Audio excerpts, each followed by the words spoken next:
Welcome to the exclusive. I'm your host, Sharon Tharp. I'm back for, I think, the 7th installment of my Winners Way In series, where I talk to a different previous winner every week. I love hearing from winners because they actually won the show, and so we should be trusting their opinions. And this week, I'm joined by my friend, my first BB Can person, so the winner of Big Brother Canada 10, Kevin Jacobs. Kevin, thank you for being here. Thanks for having me, Sharon, and congrats on everything you've done with the exclusive. It's so cool. I've enjoyed listening to it, especially to the winter series. I'm happy to be a part of it. And next thing you know, we're going to pull you over to BB Can.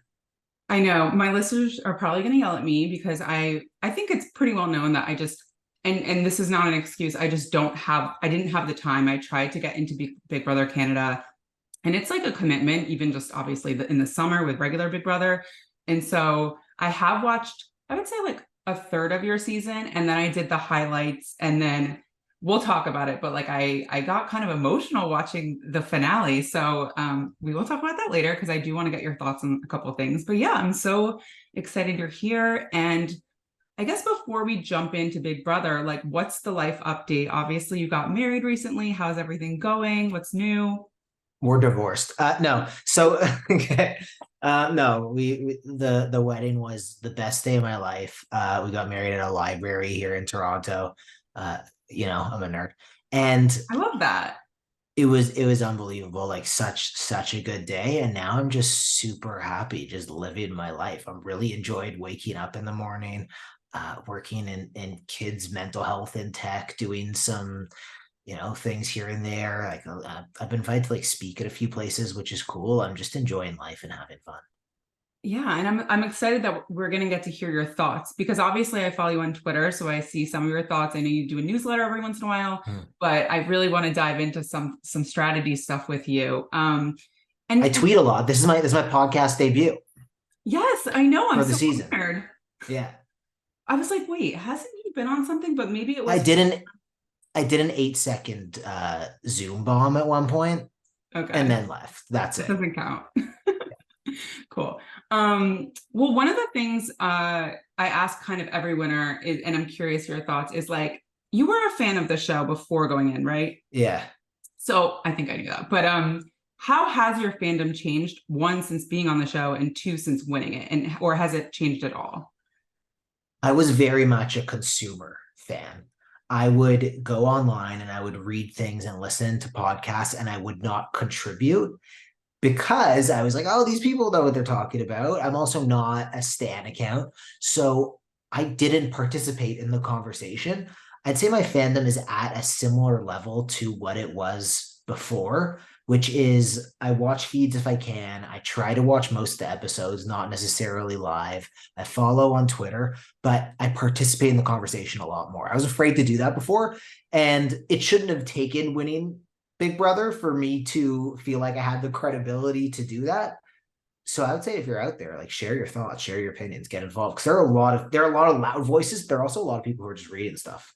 Yeah, and I know Twitter especially is like no or X, whatever you want to call it, is Yeah. known for like the toxicity. But I've actually met a lot of good people on Twitter and fun people and people that I've become friendly with just from tweeting about Big Brother. And so yeah, I definitely encourage people like you want to ignore obviously the toxicity stuff, but I love reading people's thoughts. Like I said, some of your tweets, I'm like, wow, I've never even thought about that. And so I really appreciate it. I think you need to be making some more appearances on some podcasts, maybe doing your own. I don't know.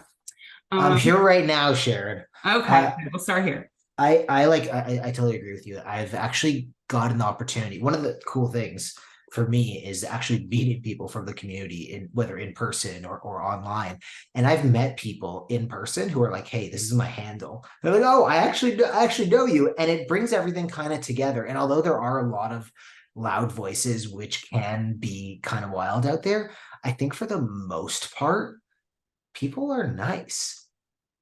And Yeah. actually, you know what I like about this season? Before we get into it, I actually like when people disagree. I think it's okay. I think it's okay to like different people and have different favorites and not love everyone. That's completely fine.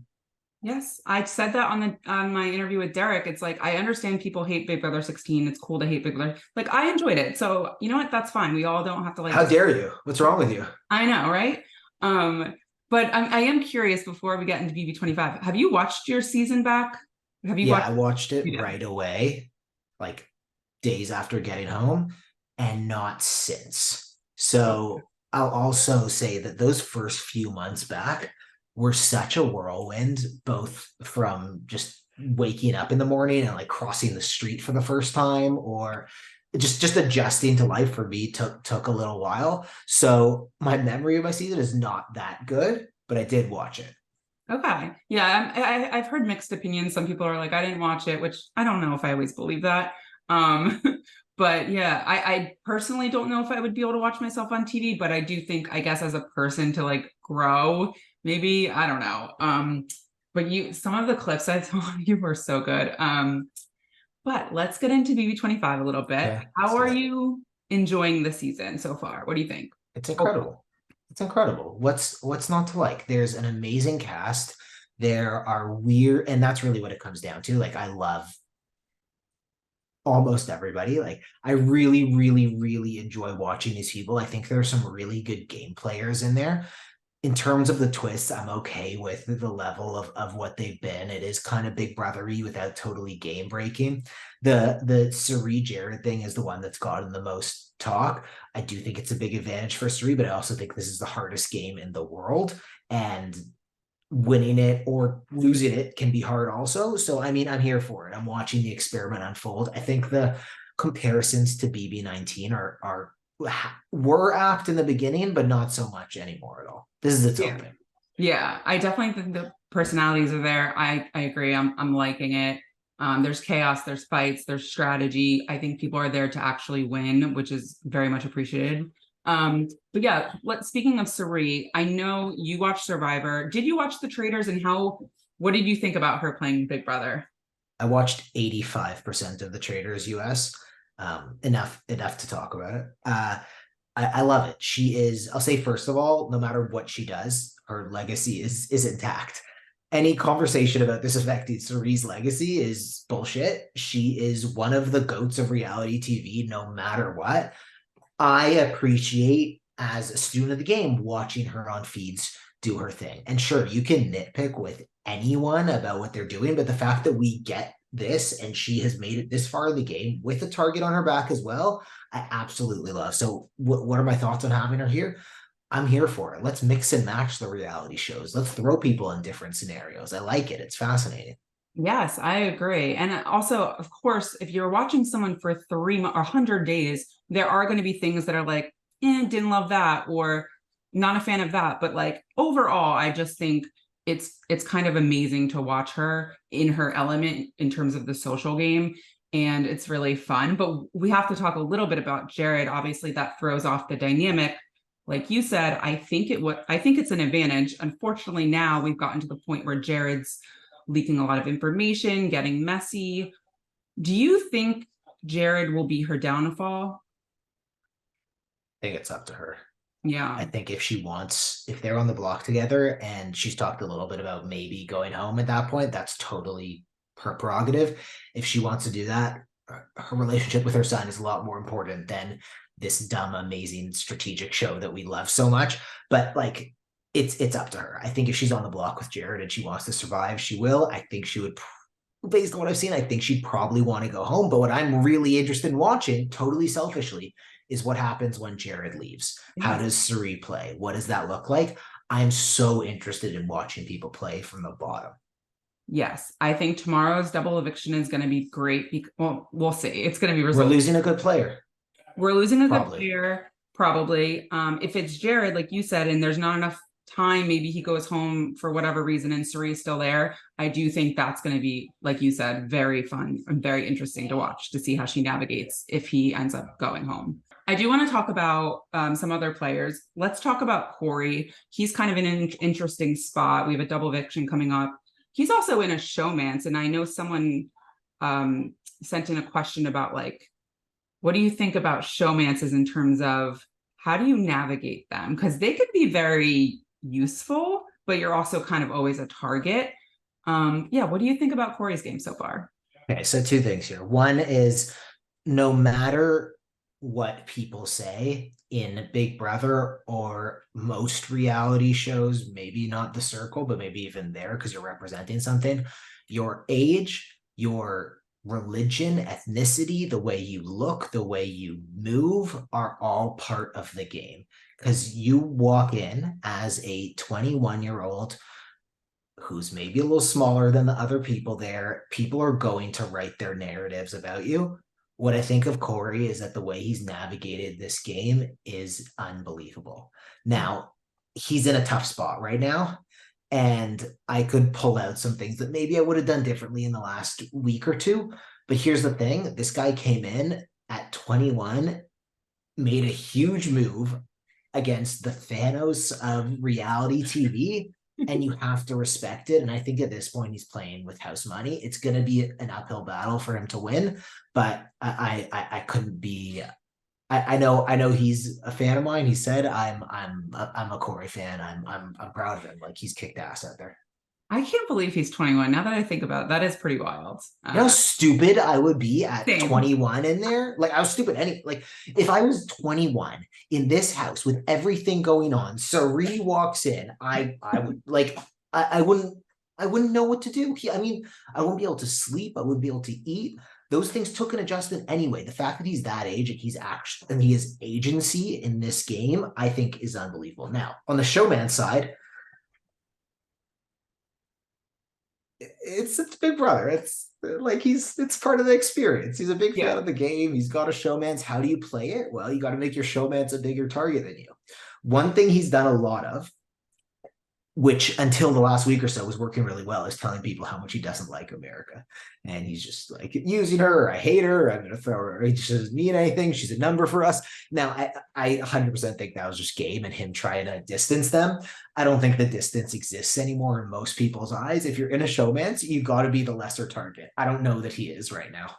I don't know. It's tough. I mean, she's on the block. There's been talk of possibly flipping. I do think America's a threat. Like, I think she is very smart.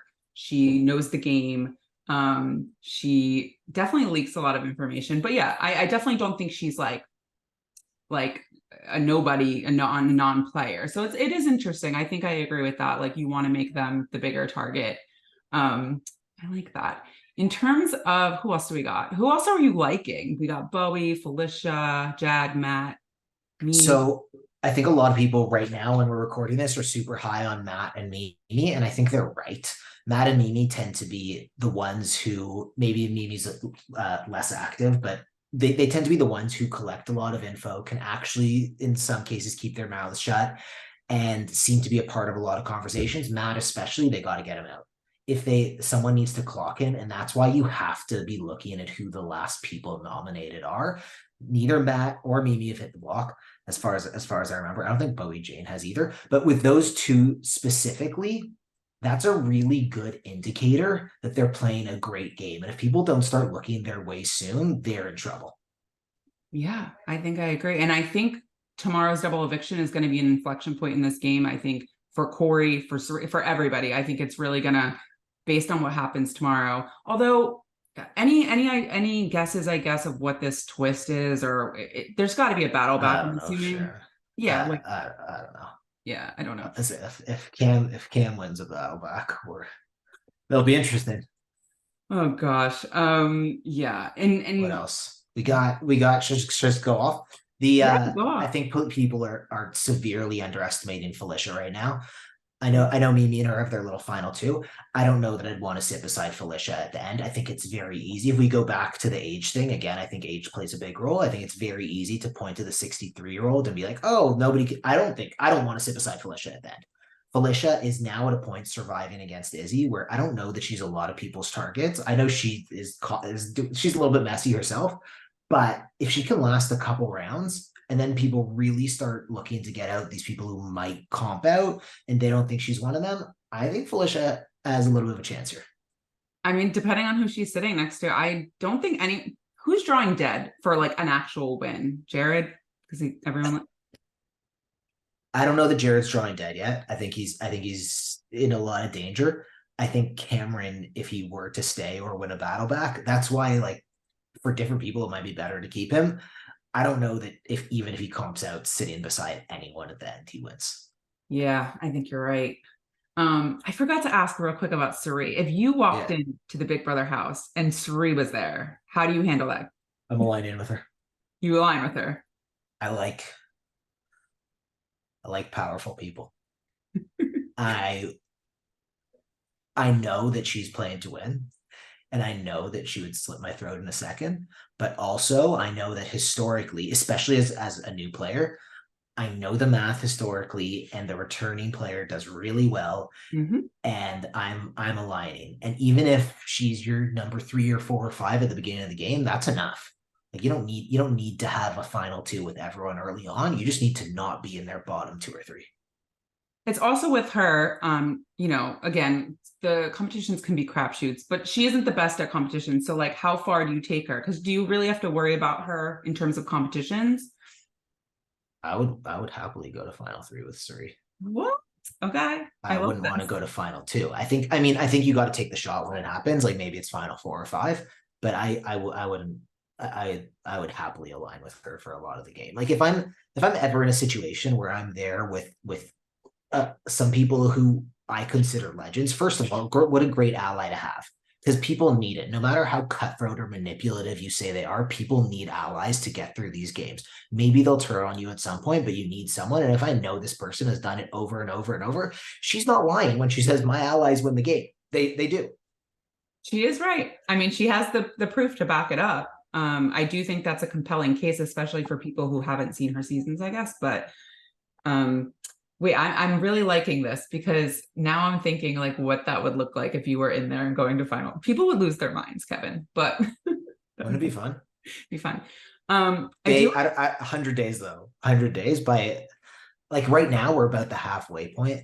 It's It's wild. people forget it's a social experiment. Like you are missing life right now, and 50 days in, like imagine after that double, they're gonna be so drained. I'm drained, Kevin. I'm just covering the show, so I can't even imagine being. Yeah, yeah. Um, Jack's getting a lot of heat. He's not the best Big Brother player, but what kind of advice would you give Jag? Because I feel like he's just coming up short every time. I Yeah. don't know what's going on with this guy. So what Matt's doing, which I like in comparison to Jag, is Matt's at least seeming to be flexible on things. Jag has this idea of this strong alliance that he keeps trying to build. This is not the season for that. You got to read the house culture and adjust accordingly. Now, this Jag Blue Matt group, depending on how the double goes, they can actually take power and really run things, because a solid 3 at this point is actually a lot of people. So my advice to Jag would be really lock in with Blue and Matt, focus on getting through the next couple rounds, and then you can actually run this thing. So that's a little bit similar to what I did, Hmm. which at the beginning of the game is terrible strategy. Good strategy is find your group and do your thing and build your onion in some way. But at this point in the game, with this house structure, 3 is a lot. I think you're right. I would have to agree with that. And I forgot to mention Blue. What are we thinking about Blue? She's starting to play a little bit more, I think, and keep things from Jared, but share things from Jared. She definitely leaks everything Jared says, but I think she's starting to like be more careful about who she's saying what to. But yeah, what do we Yeah. think about Blue? Fascinated. I don't know. Fascinated. Both like I think they're now liking her in the DR. She's got this like Yeah. TikTok Gen Z energy going on. I'm here for it. I was on the Jasmine Butterbeans train right away. I was like, this is the kind of silly stuff I want. I'm here for it. From a game point of view, I'm confused. I don't know that she's a top contender, but there's 50 days to go. Yeah. Is there a world where you see that Jared and Cerie's secret is coming out, whether it's from Blue or Cerie or Jared themselves, when maybe even tomorrow, like this could be revealed tomorrow based on what's going on? Or do you think we won't hear about it until the finale? I think we won't hear about it till the finale. I'm not entirely sure that Blue actually knows. It seems to be that does she? I actually can't tell. I think she does, but like it is wild that they got the two people, Izzy and Blue, who would actually not use that information because I would think most people would. But Because for Blue, it's just like maybe Izzy would have brought it out at the end game, but like for Blue, it's just like a fact. It's like, oh, I'm from this city. Oh, cool. Your mom's in here and it's Suri. Cool, cool. Like let's move on. It's so whereas like that thing is a game breaker. I've seen some people saying if Jared comes out, maybe Suri uses that as a way to reset, but they're so locked in on the secret. If you've gotten this far, there's no reason in letting it fly. yeah, I think also Sari, people are not really trusting her right now. Like even Felicia's sus of her. So like bringing the secret out, I don't think it's going to help her in any way right now. It might make sense. It might like put pieces together for the rest of the people that why she's working with Jared so closely and why they're kind of now a duo. But I'm not sure that's the best move. Um, but yeah, For obviously, drama, I want it. yeah, for drama, of course. Someone Yeah. say it, please. Yeah. Like, who cares? We don't need it in the finale. The finale is rushed enough. We don't Mhm. need any more reveals. This is Diet Cola, by the way, not whiskey, just for the record. Oh, I thought you were drinking for me. No, no. Okay. I realize it's in one of those glasses. Oh yeah, yeah, yeah. Yeah, no, it's No judgment, because a I'm not Pepsi judging app, either. Pepsi Max action. You did pretend to be engaged on the show, and I Yeah. I always have been in the camp of like, why lie about like small things like but based on what I've seen, it definitely worked for you. And I'm interested to hear your thoughts because, we have a few people in here lying about things. We have people lying about their jobs. We have Bowie lying about her age. We obviously have the Serene Jared of it all.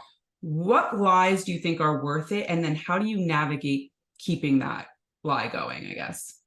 So Suri and Jared did the right thing, not telling anybody. Bowie Jane did the wrong thing, lying about her age. I just think she would have connected better. It's hard to.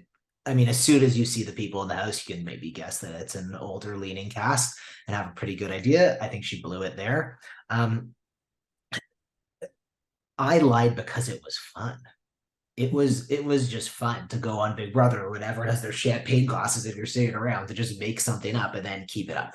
What you have to do is you have to have everything straight and you have to be careful where you pick your spots, both from a personal side and from a game side, because you're in there for so long and so many hours that someone will eventually catch you. For me, I had my sister's wedding itinerary. I had every detail memorized.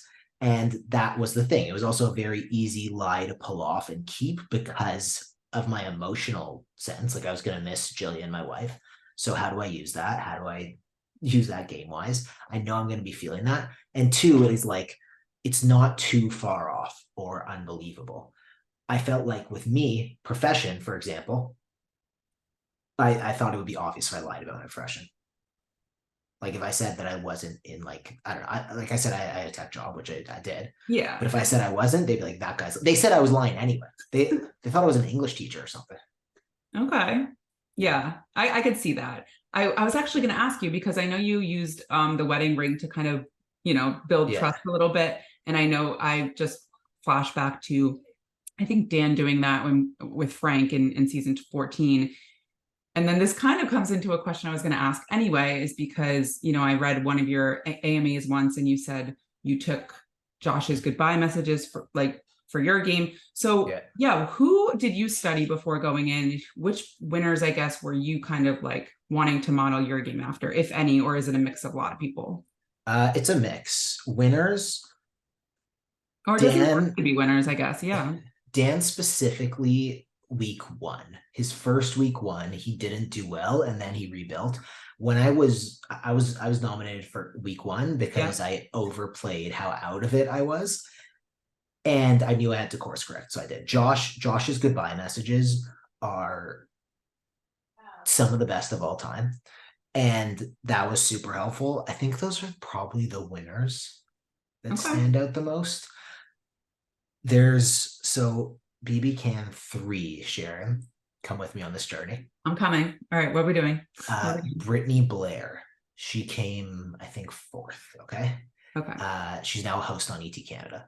Brittany had like the most difficult journey. Like she was the block star of the season. She was nominated over and over. She won like clutch comps. And what I took from her, this is something that I watched right before the show, was just resilience, like the ability to just not everything is going to go right. If you think everything is going to go right in this game, you're wrong. It is constantly, and maybe this is me creating my own ups and downs. Things are going to constantly go wrong, and you have to be ready. It's like one of those comps where you're balancing something, and if you go from one side to the other, obviously the stack is going to fall. But how do you pick up the stack and put it back together? So that was a big one. And then I've talked a lot about. There's another guy on Canada, Anthony Douglas, Poutine Poppy. I love that dude. The listeners will know. So they'll yell at me, but they'll know. He would script conversations between people and then have them have the conversations.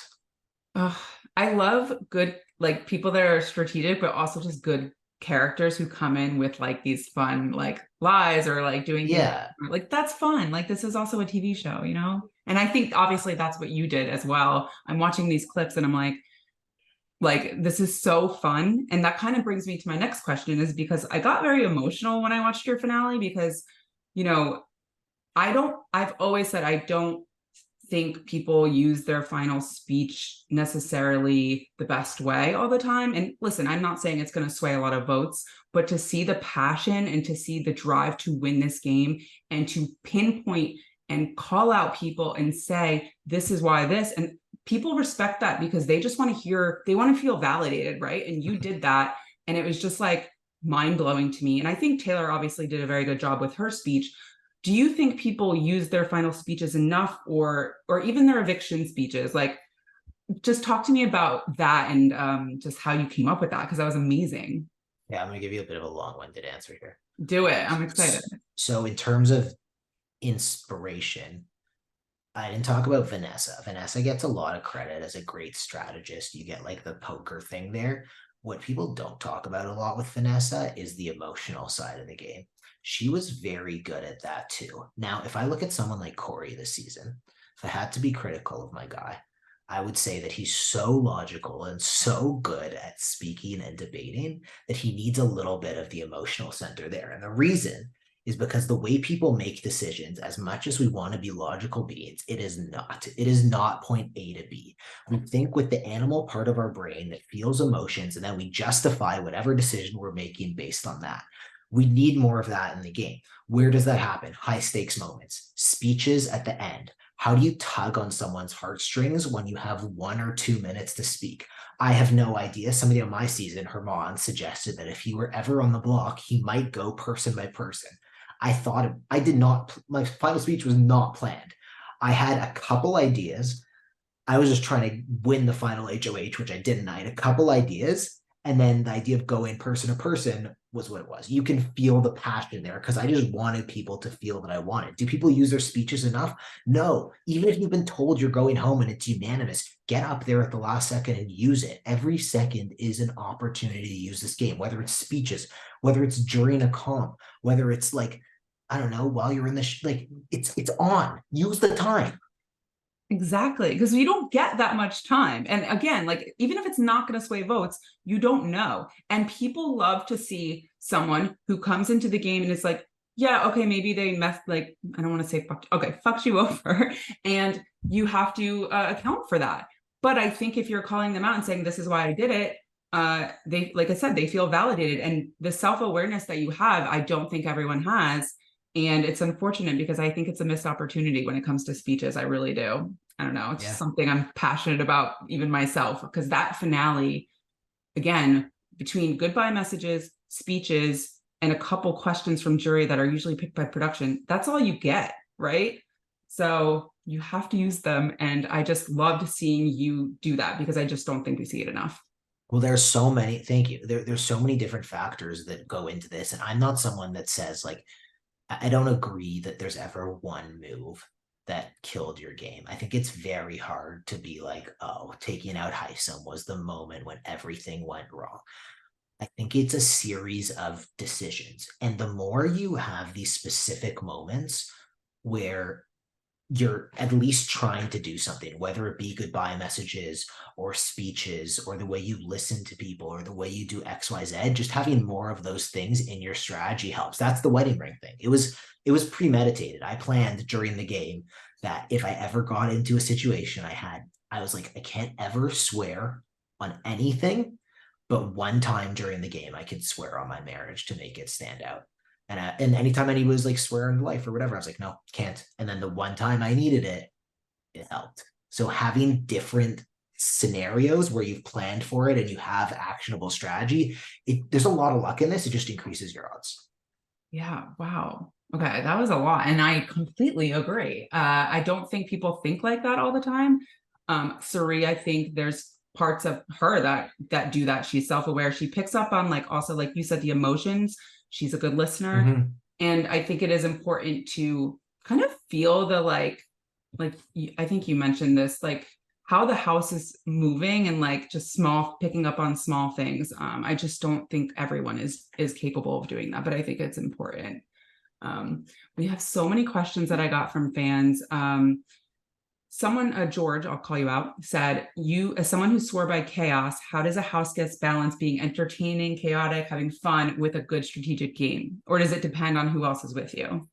The personal decision for me, I decided that I would wake up every day and choose fun because I was going to be in there so long and because I had on paper a 1 in 16 chance of winning the game, plus 500 odds on Bodog if you check. But you're in this for a lot of different reasons. If you're there just to win the money, go do it. Don't be entertaining. Just focus on the game and be boring. If you're there for the experience or something else, maybe you do different things. For me, it was more important that I had the experience and had a good experience than I won. So I don't know that that took priority.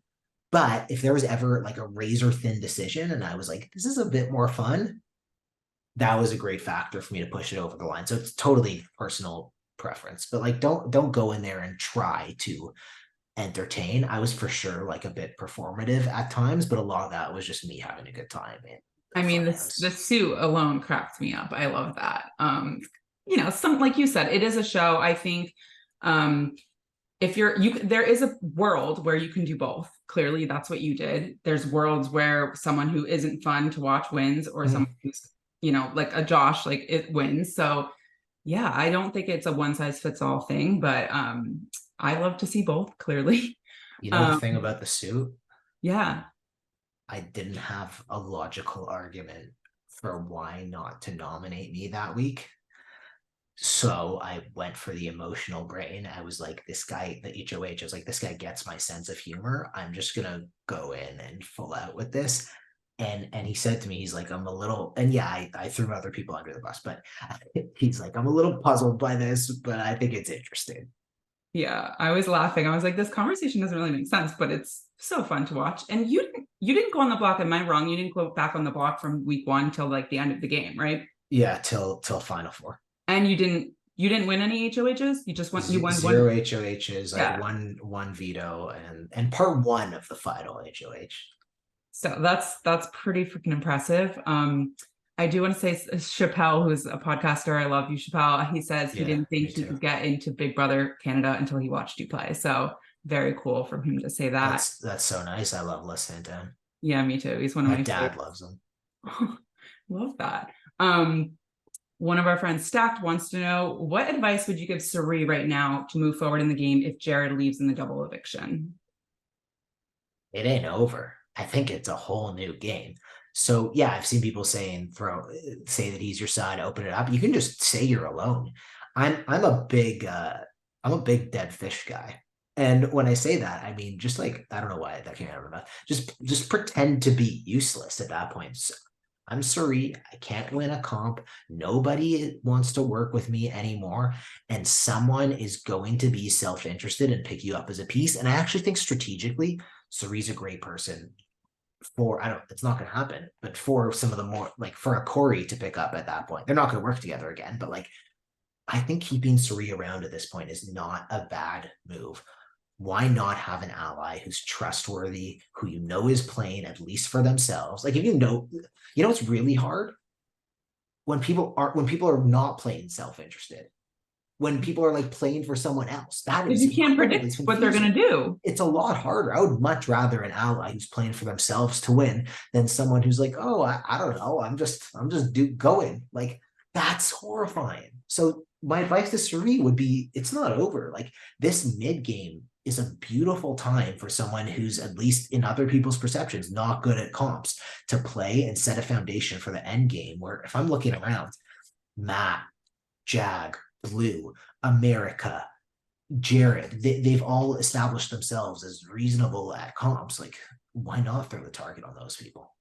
Okay, I like that. I like that. I let's see how it plays out, because I worry for her, but yeah, once if Jared's actually gone, I do think it kind of opens a lot up for her. But like I said, I think the double eviction is going to be kind of very telling. Getting back to My some, advice for Sari is keep an eye on the vote order. You'll yes. notice that Okay, on wait. the Can we yeah. talk about that? Because I saw I think it was Hannah Chada said something about like she did pay attention how people were getting called in, obviously into the DR, but definitely during evictions. What There is something to that, right? Because we have to make it suspenseful, especially if we're going to commercial. Did you keep an eye on commercial breaks at all? I yeah. Like, So yeah. okay. So let me break down. So if they're editing the episode, assuming the Thursday episode is the eviction, and like you don't know this if for whatever reason Wednesday ends without the veto being used or something, you probably won't know that in the house. There's just no way.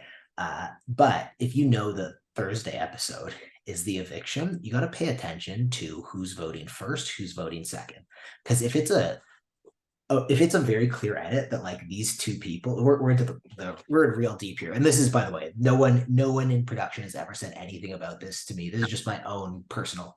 If those two people go in first and you get the sense they're working together and they were the ones deciding who goes home, their first two votes in a unanimous vote will tell, or their first couple of votes, let's say it's an alliance, it's an alliance of 5, okay, hypothetical, Mm-hmm. their votes will tell who is going home. Now, they might stack those votes separately, so the other side is like going in between them. But here's an example. Izzy goes home, first two people to vote in that episode, America and Cory. You might be able to think, okay, maybe America and Cory, at least according to the way that the show was presented, were the ones who led this thing. And that might give you information. So my advice to Suri is pay attention to the vote order, because often there's info. There's a hinky vote. Okay, probably came in the first 3 or 4 votes during the episode. Why would they throw in a random hinky vote after the person's already been decided? Probably not. It's not suspenseful for the audience. So that's the way I am in my head thinking about it. Yeah, no, this Spena game is like, it is a thing. And I know other players have like mentioned a couple of things, but if you're a fan of the game, I'm sure your head's on a swivel at all times of like who's being called out, Yeah. who's in rooms. Like it's just a part of the game, but it's just not many people talk about it. But 100%, I I found being called to the DR really hard to follow. Like that was one I thought about, but figuring out who was being called, like I found that really difficult to keep track of. Do you think toward the end of the season it's a little easier when there's fewer people, or No, still it's harder because then everybody's in there. everyone's getting screen time? Makes sense. Yeah, yeah. Interesting. I'm curious, what are a lot of people I'm sure are curious, who from your season do you talk to the most, you hang out with the most, and who maybe you haven't heard from? So I live in the same city as Moose. We didn't work together in the house, but even I think after one of the double evictions, we were like sitting together and we're like, you just want to like wait and talk game in case one of us wins HOH. And we're like, okay. And we're like, we're gonna be friends after, right? Yeah. Yeah. So we just had that agreement. I'm really close with Betty. Mhm. Betty had my number, like she had me clocked early on, and she's someone who kind of holds me accountable and holds me to a higher sort of, like I got to meet her expectations, which I like. I talked to a lot of people in the cast. I love that. I will say that there is a pressure to like keep in touch with people, especially after, when like I used to go to summer camp, and after summer camp, you're like, nobody understands. I only want to hang out with these people. There is a little bit of that coming off the show, and then you're like, oh, I was just on a show with this person. I don't have to associate with them at all if I don't want to. Yeah, I mean, it is. I hate to like always use like, oh, it's like high school, but it's like you have a shared experience. Sometimes you connect with people, sometimes you don't. That doesn't necessarily mean you got to talk to them all the time. Like, Yeah, it is like high school. It is, and then there's a new cool show or whatever, or there's like I don't know, like I'm not too involved, but like maybe there's like a brand deal or an event in the city that everybody's going. Why didn't I get invited to this? What there's it's very much, if you want to get sucked in, or even if you don't acknowledge the constant ladder, it can be really intense, the level of like competition outside the house. My thoughts are this: reality shows are zero sum games. When you win, other people lose. Outside of the house, most things, when people win, especially if they're in like your circle or your group of people who are in the house or whatever, when they win, it's really good for you. There's actually enough to go around. I love that. In terms of, and I ask everyone this, and a lot of people ask, other than winning, your experience on Big Brother, you look back on it, what sticks out? Like, what really, other than the win, did you love? What part of the experience, if anything? There are a lot of rules in life. There are a lot of social mores and ways to act. I threw that away when I was in that situation. And I brought a lot of that out of the house to my life after. I had so much fun in there, which I think a lot of people don't. It's very intense, it's very cutthroat. There's a lot going on. Sleeping is hard. Like, it is a difficult thing. But if you can have fun in there, the experience is so good. And I've tried to bring that outside the house. But what I've really appreciated about the experience is the amount of work after, both like therapy, mental health work after, like my own therapy after. I mean, coming back to real life, because your dopamine levels get totally messed up. Like, by the end of the game, you're like, I'm used to how intense this is, and then you're at a little like engagement party or something, and you're like, I can't, like, coming back down to earth was for me a really fascinating part of the journey. I mean, how long does that process take to actually feel normal again?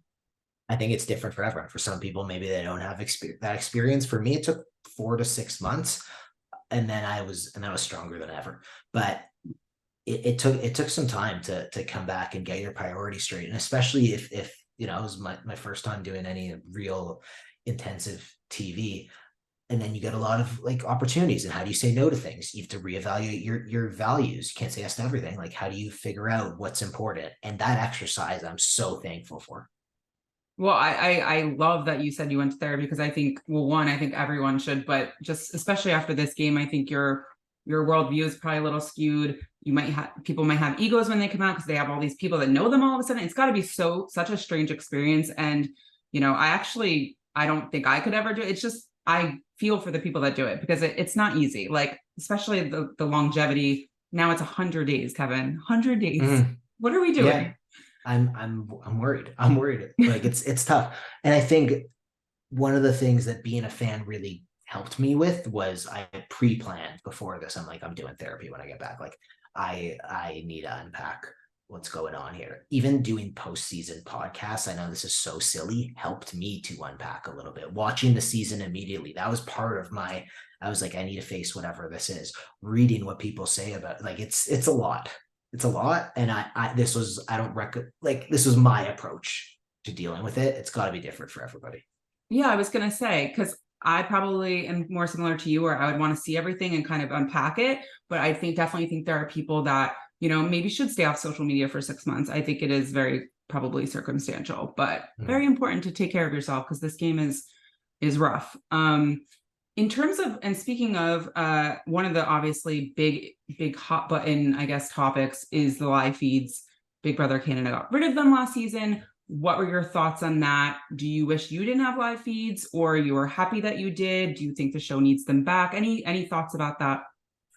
I am happy that I had them, specifically for my family and friends and Mhm. Jillian to be able to watch me whenever while I was away really meant a lot. And one of the things that, again, coming off the show, like, for me, seeing how much, I didn't know if any of my friends would actually watch the show they've never watched before, and to see that really meant a lot. I would like them to bring back feeds.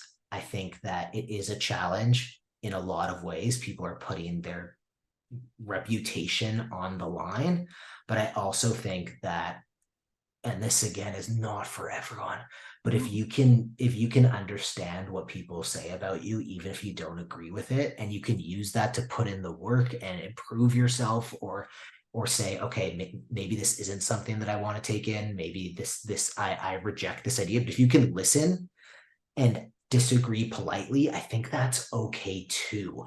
What there are some players on this 11th season where, yeah, I watched the digital dailies, but I would have loved to see more of them and their gameplay. So I hope they bring them back. Yeah. I get why they wanted to try it. Like it exposes a lot, but it's just not the same show. So hopefully they'll bring it back. You see Twitter. You see Twitter when Kuzi and Zach got in that fight.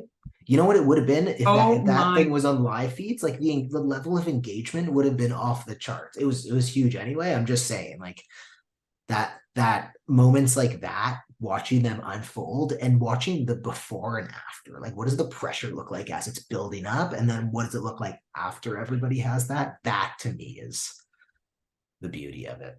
yeah. The lead up to the Jared and Cory in the house meeting, like the movie. Oh no, they're pulling them in. The get on the feeds right now, like that excitement. That's so special, and the fact that it's in so many. Let me go over my friends in Albania. The reason why they're so obsessed with this show is because it's the voyeurism. It is, and maybe it's not healthy, but the way you can watch someone and experience that 24/7, like that's it. No other show has that. Like it's so special, like you said. And speaking of a quick Albania, like for the listeners who are uninitiated, Kevin blew up in Albania. What happened there, Kevin? So Big Brother is in 55 plus countries. Trying to figure out if I'm gonna have the capacity to watch BBUK. I don't know. It's like on every day. So in Albania, in some countries, especially where it's more audience involvement, so there's a lot of voting. The US and Canada have very similar formats. In a lot of countries, it's more so audience voting for who goes on the block, who goes home. In a lot of those countries, the fandom is wild. Now, I knew this in Brazil. It's massive, massive, massive there. I did not know this in Albania. For those who don't know, Albania, incredible country. It borders the Adriatic. It's near, anyway, it's east of Greece, I believe. I've learned a lot about them. Look up Skunderberg. There's lots of amazing stuff about it. And there was this guy, his name is Luis, and this was, by the way, celebrity Albania. Wow. Celebrity Big Brother Albania. He represented Albania in Eurovision in 2006. Now, he played the game in a very unique way, of which I probably understand 15% because I don't speak Albanian and it's not on Duolingo or Babbel or Rosetta Stone. But I had great translators, and he studied international players. He also gave them credit for some stuff they didn't do, including me. But anyway, I was one of his idols. So long story short, I wake up one day to a couple Albanian followers, and then over the course it became like 30,000, and then it wasn't followers. It was like I was on every Albanian news channel. I was getting like wild media requests there. Like I'm way more. I'm like actually famous in Albania. It's incredible. That's wild. Like it's such like you come on, you apply for this show or whatever. You're like, oh, like I'll have fun. You now Yeah, listen a celebrity in Albania. Like what? This is wasn't on the bingo card. it wasn't on the bingo card. Yeah, I have a couple more. I'll try to get through these because I know I don't want to take up too much of your time. But I'm good. okay, cool. We're having fun. You mentioned Kuzi. I want to ask what you think about Yeah. Kevin, Kuzi, Erica from Survivor being on what is it? Traders Canada. Yeah, it's really hard when your friends keep going on shows. So those are three people that I know I've interacted with Fierce Delicious a little bit online. Like I'm excited to watch the show. I know that in the different countries it's gotten a different reception, but I'm happy it's coming here. And this is one that I will be watching. I'm excited to see how it plays out. In terms of this, we talk the US season 2 a little bit. Yeah, let's do it. In terms of US season 2, like, I mean, if this thing's filming in like under 2 weeks and they find a way to get people on, good work. It's a lot easier to commit to something that's a short period of time versus 100 days. Whatever they're doing, I haven't fallen in love with the format or gameplay of the show, but I hope to. I want to be into it more. Yeah, I heard that they are going to change the format a little bit, which I'm happy about because again, I think there's not as much incentive for I don't know. I think there's a way to game it a little bit and they have to make it a little harder. But yes, I think they're going to change it and they start filming, I believe, this week, at least the US version I'm speaking about, and they have some heavy Cool. hitters. Oh, I've never seen it. Looks like a Brant Steele. I've never seen that before. It's unbelievable. I'm gonna be like honestly doing that press, like I'm like, whoa, can you imagine Dan, Janelle, Boston Rob, Parvati? I'm like, this might be the best cast I've ever seen. I mean, I don't know about all the housewives, I'm not really familiar with them, but in terms of like nerding out over CBS people, pretty happy. It is the best return. Like it's absurd. I mean, I'll even sing the praise of this first Canadian season.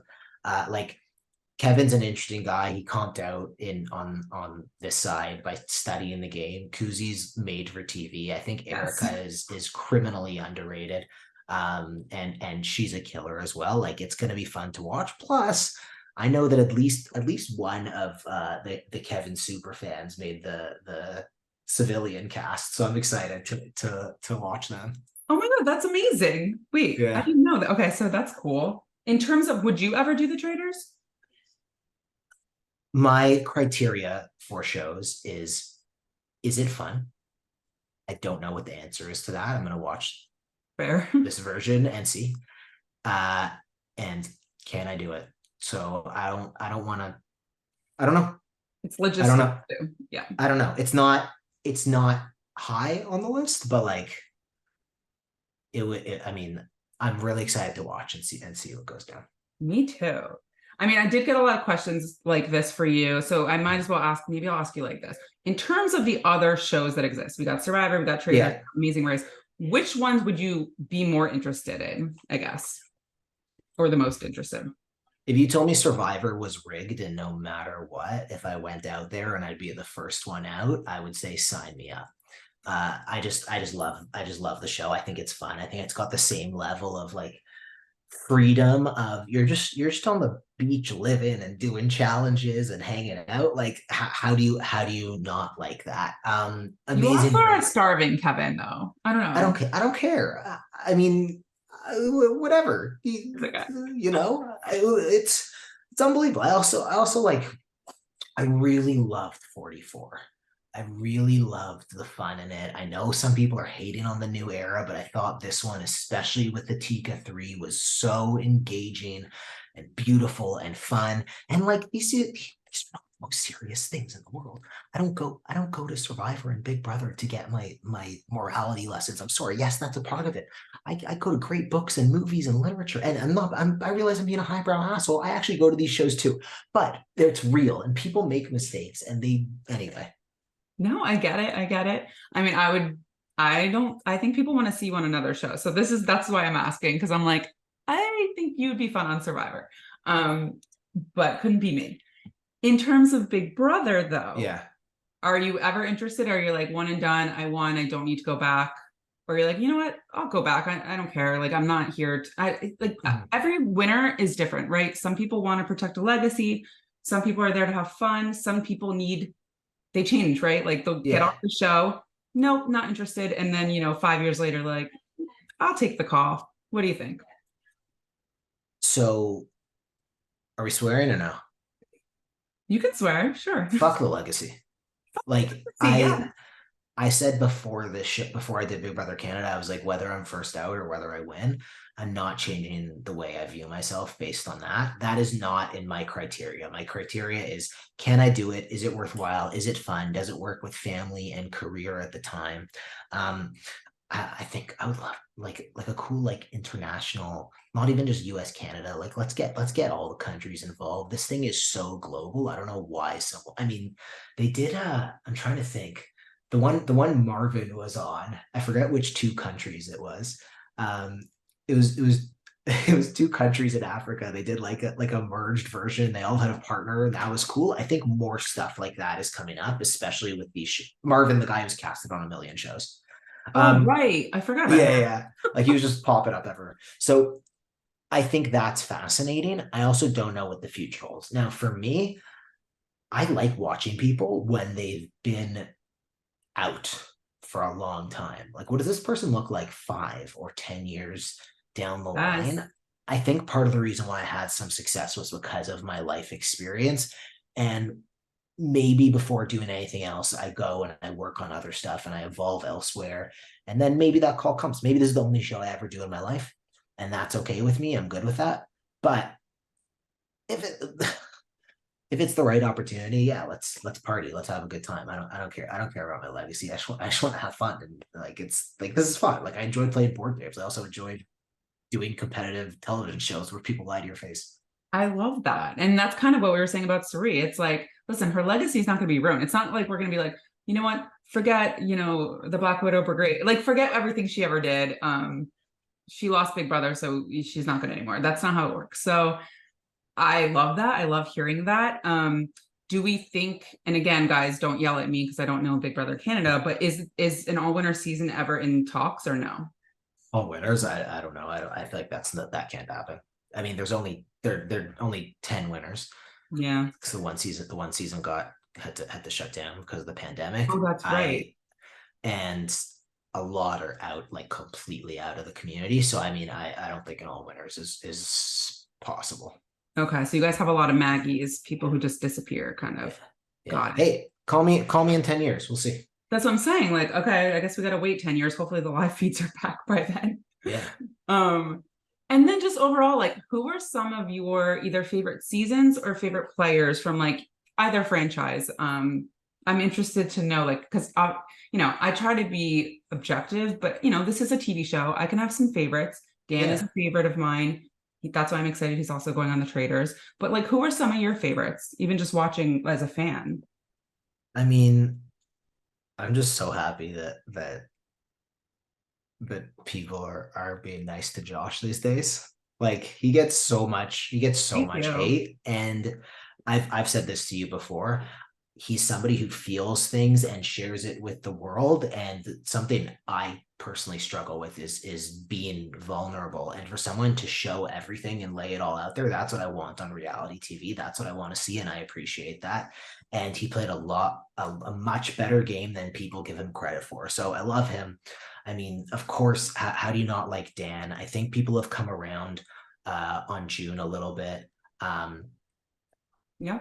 I I mean, like Andy's fun. I mean, there's a lot of there are a lot of great players, and it's like, I mean, Tiffany Mitchell, like, come on, like she is a monster in there. Like, I really that was the season before that would have aired right before I went in. Um, Oh, I listened to so many Tiff interviews beforehand. Like I really wanted to understand her brain and where she was at.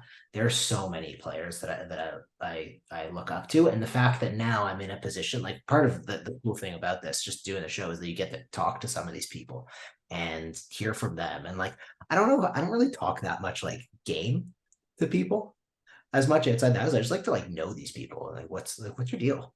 You know? yeah, I'm a people person too, so I just love getting to know people. And it's just even cooler that like as I grow older, I got to write and talk to people from my favorite show. So it is a very, very interesting, cool thing. But yeah, what other questions did I have? Oh, was there anything from BB Can that you would like them to do? You'd like to see BB US do, whether it's I think you guys did a triple eviction, right? You did a safety chain at one point, I believe. Like, is there anything that you would want to see on US or no? I would be completely fine with the HOH not playing in the veto. That is a much Yeah. harder, in my opinion, game to play. It devalues comps and it increases the chance that the that someone on the block is going to come off. And I just think it's interesting to watch. So I would love to see that, even if they just try it for like one of those first 4 weeks type twists or something. That's the one that immediately comes to mind. Well, that's funny because that's the one I didn't remember, but I actually that would be fun to watch. I do agree with you. I think I hope they do some kind of international thing. It sounds like they're, the challenge has done this like global thing and even like Survivor Australia is getting people from the US. So like, why aren't we doing this for Big Brother? It could be fun, you know. I mean, if they do an all-winner season US, why does that have to be only US winners, right? Like, we'll see. Sounds like that would be fun. You watch this last Survivor Australia season? I did not get through it all, guys. Don't kill me, but it's a lot of episodes. But yes, There's a lot of TV out there, Sharon. Like you can't watch it all. I can't watch it all. and this isn't even like my full-time job, is right. It's not writing and covering TV. It's like part of it. And like now I do it on the side. But yeah, there's so much, and especially shows that air multiple times a week, long ass episodes. I try my best, but I was enjoying it.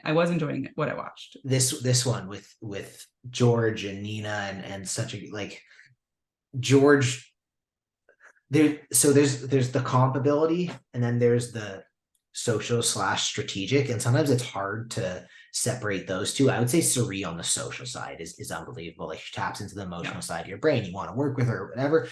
George had more of the emotional side, but his strategic game, if anybody's listening to this in this Australian Survivor season, was spectacular. Like he put on a clinic anyone could learn from watching that man work. Yeah, and it was like entertaining as well. So yeah, he had fun doing it. Yes. I'm also enjoying real quick Traders Australia. I'm not done with it yet, but I know Luke from Survivor Australia is there, and my girl Hannah from Below Deck. I'm enjoying that as well. But yes, Kevin, before we wrap up, I ask all my guests, I'm like, you know what, give us a little something exclusive for the listeners. Doesn't have to be anything crazy, but just something maybe we don't know or we haven't heard. Anything you can give us. I got you. So I believe he said it on the live feeds the other day. Okay. I did have a chat with Cory prior to the season. I take zero credit for any of his success and throw all the failure my way. We talked a lot about like those first couple weeks and what it's like going in and what people think of you and their perception of you. I just couldn't be prouder, but we did connect a little bit, and I mean the guy is he's doing amazing, and whether tomorrow is it for him or whether he goes on a run and wins this thing, like he's got so much to be proud of.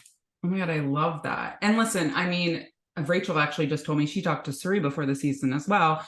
And, you know, it's nice, I'm sure, to talk to someone and get, this is like a long game. So to get that advice, I think is good and big. And yeah, I'm excited to see what Cory does. I've been enjoying him. Not everything he does, but I've been enjoying it. Yeah. Okay. Well, thank you, Kevin, for joining me. For the listeners, please like, subscribe. I will have a new winner every week, which I'm really enjoying this series. So again, Kevin, thank you for doing it. And I'll be back Friday with another exit interview. Hopefully, we don't know what's going on with this double eviction, but stay tuned. Thanks for having me, Sharon. Thanks.